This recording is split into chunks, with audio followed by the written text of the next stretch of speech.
नमस्कार दोस्तों, जय श्री कृष्णा। श्री सत्यनारायण कथा का द्वितीय अध्याय सुनने के बाद आप हमारे चैनल को सब्सक्राइब करें, बेल आइकन को प्रेस करें ताकि हमारी वीडियो की नोटिफिकेशन सबसे पहले आप तक पहुंचे। वीडियो को लाइक और शेयर जरूर करें। सूत जी बोले, हे ऋषियों, जिसने पहले समय में इस व्रत को किया था उसका इतिहास कहता हूँ, ध्यान से सुनो। सुंदर काशीपुरी नगरी में एक अत्यंत निर्धन ब्राह्मण रहता था। भूख प्यास से परेशान वह धरती पर घूमता रहता था। ब्राह्मणों से प्रेम करने वाले भगवान ने एक दिन ब्राह्मण का वेश धारण कर उसके पास जाकर पूछा, हे विप्र, नित्य दुखी होकर तुम पृथ्वी पर क्यों घूमते हो? दिन ब्राह्मण बोला, मैं निर्धन ब्राह्मण हूँ, भिक्षा के लिए धरती पर घूमता हूँ।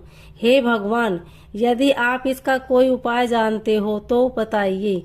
वृद्ध ब्राह्मण कहता है कि सत्यनारायण भगवान मनवांचित फल देने वाले हैं, इसलिए तुम उनका पूजन करो।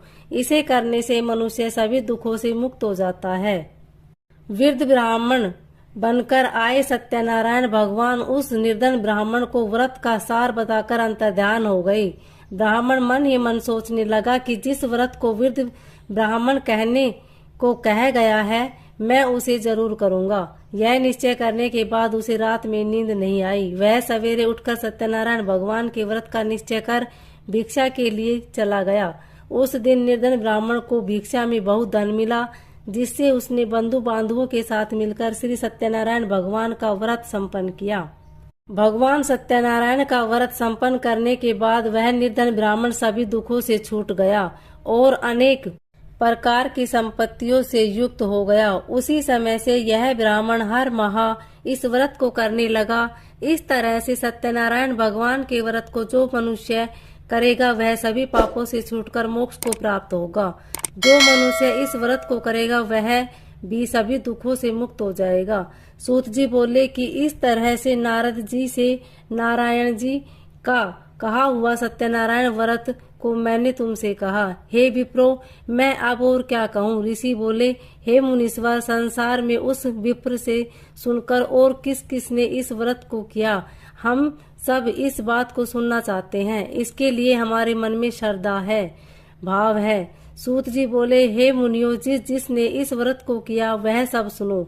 एक समय वही विप्र धन व ऐश्वर्य के अनुसार अपने बंधु बांधवों के साथ इस व्रत को करने को तैयार हुआ। उसी समय एक लकड़ी बेचने वाला बूढ़ा आदमी आया और लकड़ियां बाहर रखकर अंदर ब्राह्मण के घर में गया। प्यास से दुखी वह लकड़हारा उनको व्रत करते देख विप्र को नमस्कार कर पूछने लगा कि आप यह क्या कर और इसे करने से क्या फल मिलता है, कृपया मुझसे भी बताएं। ब्राह्मण ने कहा कि सब मनोकामनाओं को पूरा करने वाला यह सत्यनारायण भगवान का व्रत है। इनकी कृपा से ही मेरे यहाँ धन धान्य आदि की वृद्धि हुई है। विप्र से सत्यनारायण व्रत के बारे में जानकर लकड़हारा बहुत प्रसन्न हुआ। चरणामृत लेकर वह प्रसाद खाने के बाद वह अपने घर गया।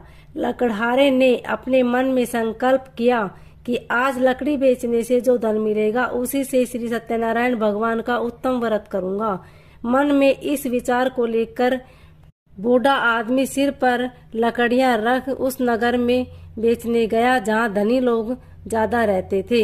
उस नगर में उसे लकड़ियों का दाम पहले दिनों से चौगुना मिला। बूढ़ा प्रसन्नता के साथ दाम ले केले, शक्कर, घी, दूध, दही और गेहूं का आटा ले और सत्यनारायण भगवान के व्रत की अन्य सामग्रियां लेकर अपने घर गया। वहां उसने अपने बंधु बांधवों को बुलाकर विधि विधान से सत्यनारायण भगवान का पूजन और व्रत किया। इस व्रत के प्रभाव से वह बूढ़ा लकड़हारा धन पुत्र आदि से युक्त होकर संसार के समस्त सुख भोग कर अंत में वैकुंठ धाम को चला गया। इसी श्री सत्यनारायण व्रत कथा का द्वितीय अध्याय संपूर्ण हुआ। बोली श्री सत्यनारायण भगवान की जय।